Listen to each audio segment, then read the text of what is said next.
हमारी जनसंख्या 100% बढ़ी होगी मुझे लगता है। तो हमें इसमें जो हमारा 22.5% का जो हमारा ये है, इसको हमें दबाव बनाकर जितनी हमारी संख्या बढ़ी है उसके अनुसार हमें इस कोटे को भी इंक्रीज करने का काम करना चाहिए। एक तो सबसे खुशी की बात है कि हम 29 लोग यहाँ पर अपनी बात रख चुके हैं और सबने खुल के रखी है बात, बड़े खुले दिल से रखी है, सबने खुले दिल से। ये बात है कि सबने खुल के बात रखी है, ये बात सही है, खुल के रखने जो था और सबने खुल के सुनी भी है। खुशी की बात यह है कि आपको सुनने के लिए सब बैठे चले भी जाते हैं, चले जाते हैं। क्योंकि मेरे 2-3 सुझाव हैं। पहली बात तो जो ये वर्गीकरण का जो मुद्दा आया 7 पे 6 जरूरी बेंच का, इस भाई साहब एक मिनट सुनो, उसमें 2-3 बातें मैंने भी समझी। मैं तो जजमेंट ले रहा था, 5 पेज पढ़ता हूँ फिर पढ़ी नहीं जाती, क्योंकि उसमें दुनिया भर के लीगल मैटर है। इतनी मोटी जजमेंट पढ़े कौन, वकीलगिरी पढ़ पा रहे पूरी, मुझे लग रहा है कैसे पढ़े, 500 पेज की जजमेंट है। तो इसमें मोटा मोटा क्रक्स हमने निकाला अब तक का यूट्यूब से, या पे जो एडिटोरियल्स आए बहुत सारे आए, आज इंडिया टुडे को भी मैं पढ़ रहा था, कई सारे एडिटोरियल्स आए थे। इसमें 2-3 मुद्दे हैं जिसमें कि ये विरोध की बात आई है। पहली तो क्रीमी लेयर की, सर पहली तो क्रीमी लेयर की बात है। तो क्रीमी लेयर की बात तो मैं आप सबके सदन के मामले से बता दूं, चाहे वाल्मीकि, खटीक, धानक, पासी, दूसरे और समाज हो, चाहे जाटव समाज हो, सब एक मत है, एक स्वर में कह रहे हैं क्रीमी लेयर तो किसी का बाप भी नहीं कर सकता, क्रीमी लेयर तो होने नहीं देंगे।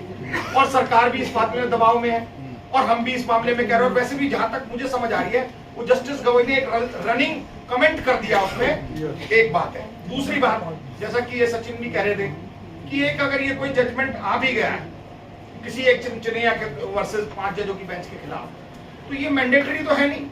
पहले भी 4 ही राज्यों में था, पूरे देश में तो था नहीं। तो अभी राज्य सरकारें पता नहीं लागू करेंगी नहीं करेंगी। जितने हमने पिछले प्रीवियस ऑर्डर आए हुए हैं, Uma Devi versus contractual system का ऑर्डर है, आज तक कभी नहीं आया। बैकलॉग भरने की बात थी, आज तक कभी सरकारों ने नहीं भरा। सरकारों को पता नहीं सुप्रीम कोर्ट के कितने सारे ऑर्डर आ चुके हैं, सुप्रीम कोर्ट के ऑर्डर भी ये रद्दी में फेंक देते हैं, चाहे किसी पार्टी की सरकार हो, अगर हमारे फेवर में होते। हाँ, अगर हमारे उसमें तो आज ये है कि ऐसा बहुत सारे मुद्दे हैं जिसमें कि सरकार सुप्रीम कोर्ट के बात भी नहीं करती। अब ये अपने अपने अनुसार बहुत सारी सरकारें इसके फेवर में जा रही है। तेलंगाना का चीफ मिनिस्टर है, वो मदिगा को करना चाहता है। एक बात और बता दूं, मदिगा जो कास्ट है वहां पर चमड़े का ट्रेडिशनल काम करती थी। आज जो यहाँ उल्टा है, यहाँ जाटक कम्युनिटी इसका अगर अपोज कर रही है, तो वहां जाटक कम्युनिटी से एक सब तरीक कास्ट जो है मडिगा, माला और मदिगा इसको फेवर हो रहा है, क्योंकि वहां मदिगा 16% है, उसको बेचारे को रिप्रेजेंटेशन ही नहीं दिया, उसका माला वो हो रहा था। ऐसी अरुणतिथि जो कास्ट है वो 16% है तमिलनाडु में, उसको जॉब्स अभी तक 1000 जॉब्स भी नहीं मिलती है। तो ये कई जगह डिफरेंट कास्ट का डिफरेंट वे, नॉर्थ इंडिया में अलग है और साउथ इंडिया में अलग है, या सेंट्रल इंडिया महाराष्ट्र में एक तरीके का अलग है, महार्य मातंग का भी है। तो इसमें बहुत सारी सोच का विषय। इतनी बड़ी जजमेंट को मैं समझता हूँ एक ही दिन में इसमें पार पसाना बहुत आसान काम नहीं है। इसको हमें और रिसर्च करनी चाहिए, और स्टडी करनी चाहिए, और इस पर डिबेट करनी चाहिए, और खुले दिल से बातें करनी चाहिए। जैसा कि लीगल टीम की बात है, रमेश जी बहुत ही अच्छे अधिवक्ता है, भानु प्रताप जी बहुत अच्छे अधिवक्ता और प्रखर वक्ता भी है। ये तो वक्ता भी और अधिवक्ता भी है, दोनों ही है। तो ऐसे लोगों को हमें मिलकर, मैं समझता हूँ कि एक लीगल टीम पे भी सब अपनी अपनी जजमेंट को पढ़े और देखें कि इस जजमेंट में क्या और आ सकता है, किस तरीके से बात हो सकती है। मीना साहब ने भी कहा कि इस पर हमें बात करनी चाहिए। और ऑलवेज मैं तो कह रहा हूँ, ये कोर्ट की एक 5 जजों की बेंच के खिलाफ 7 जजों की बेंच ने दे दिया। रिव्यू पिटीशन में जाने का हक अख्तियार तो सब पर है। और ऐसा नहीं हम यहाँ सारे लोग बैठे हम ही डिसाइड कर लेंगे। देश के करोड़ों लोग हैं, कोई बंद कर रहा है, कोई रिव्यू पिटीशन में चला जाएगा, कोई कुछ और करेगा, तो वो सबके पास हक अख्तियार है। लेकिन आज मुख्य मुद्दा ये था कि हमें किसी भी कीमत पे आपसी भाईचारा नहीं बिगाड़ना चाहिए। बंद आखिरी ऑप्शन था, अब इत्तेफाकन वो हो गया है। कल कैसा होगा ये कल हम देखते हैं, लेकिन आने वाले समय में कोई भी इस तरीके का प्रदर्शन बंद या इस तरीके की बड़ा डेमोन्स्ट्रेशन आपस में एक दूसरे के खिलाफ नहीं होना चाहिए। हम तो, हमारी स्थिति तो ये हो रखी है, जो रमेश जी अभी कह रहे थे कि आज वाल्मीकि समाज ने और धानक समाज, खटीक समाज ने प्रदर्शन कर रखा था जंतर मंतर पे। हम आज गए नहीं क्योंकि हमने यहाँ समन्वय मीटिंग बुला रखी है, भाईचारा मीटिंग बुला रखी है। अब हम कल भी इस बात को कह रहे हैं कि कल भी नहीं जाना चाहिए। हम तो दोनों पक्षों को ये कह रहे हैं कि इस जजमेंट की रिव्यू होनी चाहिए। आप इस पर बैठे, खुले दिल से चर्चा करें। हम लेट हो गए, अब इससे बड़ी मीटिंग हम जल्दी एक बड़ी और महापंचायत आपस में बुलाएंगे। इसमें जो लोग आज रह गए उनको फिर और बात करेंगे, क्योंकि रात में कल डिसाइड हुआ है। और फिर एक चिंतन मंथन मनन करेंगे, फिर बैठ के चर्चा करेंगे, फिर आपस में वार्तालाप करेंगे। हम एक परिवार है, हम कोई किराएदार थोड़ी हैं, हम इस देश के मालिक हैं, हम मूल निवासी हैं। हमें दूसरों से लड़ने की बजाय हमें आपस में समन्वय बनाकर एक दूसरे से बातचीत करनी चाहिए। और सबसे अनफॉर्चुनेट और सबसे इंटरेस्टिंग और सबसे सरप्राइजिंगली बात क्या आ रही है कि जब हमें करणी सेना सपोर्ट बता रही है जिसको, या कोई दूसरी और इस तरीके की राजपूत सेना सपोर्ट कर रही है, तो इसमें शक शुबा भी आता है कि ये क्या हो रहा है, क्यों ऐसा किया जा रहा है। कहीं ऐसा तो नहीं है कि कहीं एक तरफा रंग दे के इसको दिखाया जा रहा हो कि भाई आरएसएस के साथ है, इस तरीके का अपर कास्ट।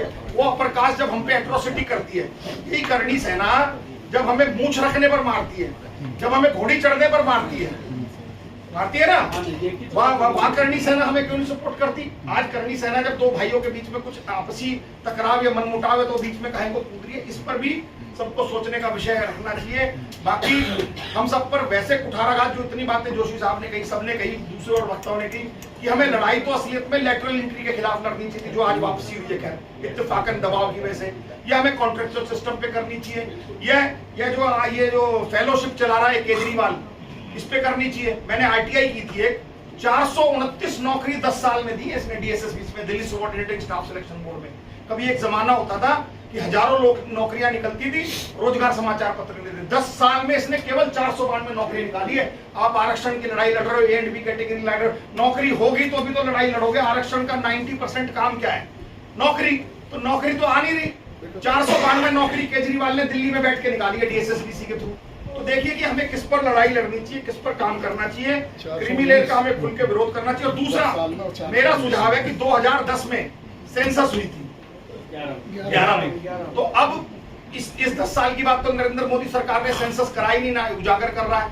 हमारी जनसंख्या 100%, हमारी जनसंख्या 100% बढ़ी होगी मुझे लगता है। तो हमें इसमें जो हमारा 22.5% का जो हमारा ये है, इसको हमें दबाव बनाकर जितनी हमारी संख्या बढ़ी है उसके अनुसार हमें इस कोटे को भी इंक्रीज करने का काम करना चाहिए, ताकि हमारा SC/ST का जो कोटा है वो 22.5% से जाके मुझे लगता है कम से कम 35% तो हम लोग हैं अभी, अगर सही से जनगणना के आंकड़े लागू हो जाए।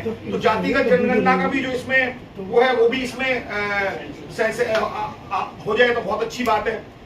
और हाँ, आखिरी अंतिम और बात, हम लोग तो बहुत शुरुआत में 100-125 मीटिंग कर रहे थे, और फिर हमने संविधान बचाओ मुहिम चलाई, और 19 मई को हमने कार्यक्रम भी किया। भानु भाई तो उसमें मुख्य वक्ता थे, मुख्य अतिथि थे, डीसी कपिल साहब भी थे, ठीक है ना। जोशी साहब को हमने बुलाया था और चौधरी साहब पे थे नहीं दिल्ली में, और कॉन्स्टिट्यूशन क्लब में की, एनेक्सी में 3000 लोगों को संविधान भी वितरित किया।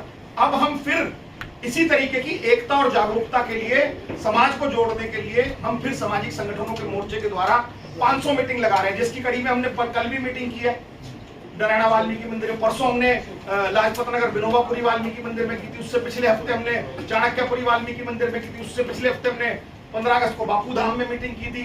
तो हम लोग इस तरीके से समाज को जोड़ने का काम कर रहे हैं, और समाज को हम निरंतर जोड़ते ही रहेंगे। इस एक वर्डिक्ट से मुझे कोई ऐसा नहीं लगता कि हम कहीं हमारे बीच में कोई खटास या कड़वाहट या आपसी वैमनस्य बढ़ेगा। हमें सिर्फ बड़े हृदय से बड़ा अगर लीडर बनना है, समाजी के राजनीतिक जो भी, तो उसके लिए बड़ा हृदय भी रखना पड़ेगा, बड़ी सोच भी रखनी पड़ेगी। मैं इन्हीं शब्दों के साथ आप सब लोग बड़े ही शॉर्ट टर्म में आए। कल चौधरी साहब पे ऐसी फोन आ गया, वीर सिंह जी ने कल आदेश किया ही था परसों, मैंने इनसे चर्चा की, 15 मिनट में हम सब लोगों वीडियो कॉन्फ्रेंसिंग की, कॉन कॉल करके और डिसाइड किया। और इतने थोड़े समय में आप सब दिल्ली और फरीदाबाद, गाजियाबाद के कोने कोने से यहाँ लोग बैठे हैं, और सभी बुद्धिजीवी और एक से एक वक्ता है और एक से एक सामाजिक कार्यकर्ता आप यहाँ आए हैं। इसका बहुत बहुत धन्यवाद। और पॉजिटिव रहकर, ऑप्टिमिस्ट रहकर, सकारात्मक रूप से हम इसे और आगे बढ़ाएंगे, और जो भी निर्णय सब सर्व समाज से भी पारित करेगा, हम उस पर बिल्कुल अडिग खड़े रहेंगे। मैं चौधरी साहब का विशेष रूप से धन्यवाद करूंगा कि जब भी हम मीटिंग के लिए कहते हैं तो इनकी बिल्डिंग खुली रहती है, एसी चल रहा है, पानी आ रहा है, बिस्लरी की बोतल, और अभी आपको समोसा और चाय भी देंगे। और तमाम जितने हमारे YouTube मीडिया के साथी आए, इनका भी बहुत दिल की गहराइयों से